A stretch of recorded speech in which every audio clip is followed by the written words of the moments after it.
Hi friends, welcome back to my channel. ఈరోజు పెసరపప్పుతో మంచి tasty and healthy లడ్డూని చూపించబోతున్నాను. పెసరపప్పు బాడీలోని హీట్ని తగ్గించి ఒంటికి చలువ చేస్తుంది. ఈ లడ్డూలు చాలా టేస్టీగా ఉంటాయి. పిల్లలకి ఇలా లడ్డూ చేసి రోజుకొకటి తినిపిస్తే హెల్దీగా ఉంటారు. ఎలా చేసుకోవాలో ప్రాసెస్ చూసేద్దాము. ముందుగా ప్యాన్ని హీట్ చేసుకొని 1 కప్పు పెసరపప్పు వేసుకోవాలి. వీటిని లో ఫ్లేమ్లో మాడిపోకుండా కలుపుకుంటూ ఫ్రై చేసుకోవాలి. ఇవి క్రిస్పీగా లైట్ గోల్డెన్ బ్రౌన్ కలర్ వచ్చే వరకు ఫ్రై చేసుకోవాలి. ఇవి వేగడానికి 7 to 8 మినిట్స్ టైం పడుతుంది. ఇవి లైట్గా కలర్ చేంజ్ అయ్యి క్రిస్పీగా ఫ్రై అయిన తర్వాత స్టవ్ ఆఫ్ చేసుకొని వీటిని ఒక ప్లేట్లోకి ట్రాన్స్ఫర్ చేసుకొని చల్లారనివ్వాలి. కంప్లీట్గా చల్లారిన తర్వాత పెసరపప్పుని మిక్సీ జార్లోకి వేసుకోవాలి.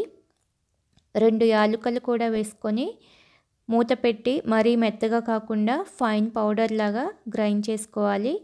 ఇందులోనే 1 కప్పు బెల్లం కూడా వేసుకొని మెత్తగా పొడి చేసుకొని మిక్సింగ్ బౌల్లోకి వేసుకోవాలి. ఇదంతా ఒకసారి కలుపుకొని మనం ముద్ద బెల్లం తీసుకున్నాం కదా, నెయ్యి వేయకపోయినా కూడా ముద్ద అవుతుంది. కొద్దిగా పిండిని పక్కకు తీసి 1/2 కప్పు వేడివేడి నెయ్యిని కొద్దిగా వేసుకుంటూ కలుపుకోవాలి. నెయ్యి పిండిలో బాగా కలిసేలాగా కలుపుకొని లడ్డూ చేసుకోవాలి. ఈ విధంగా లైట్గా ప్రెస్ చేస్తూ చేసుకోవాలి. నెయ్యి వేసుకున్నాం కాబట్టి లడ్డూ చుట్టుకోవడం ఈజీగానే ఉంటుంది. చూసారు కదా లడ్డూ ఎంత బాగా వచ్చిందో. అదేవిధంగా మిగిలిన పిండిని కూడా లడ్డూలు చేసుకోవాలి. మిగతా నెయ్యి కూడా కొద్దిగా వేసుకుంటూ లడ్డూలు చేసుకోవాలి. అంతేనండి, పెసరపప్పు లడ్డూలు రెడీ.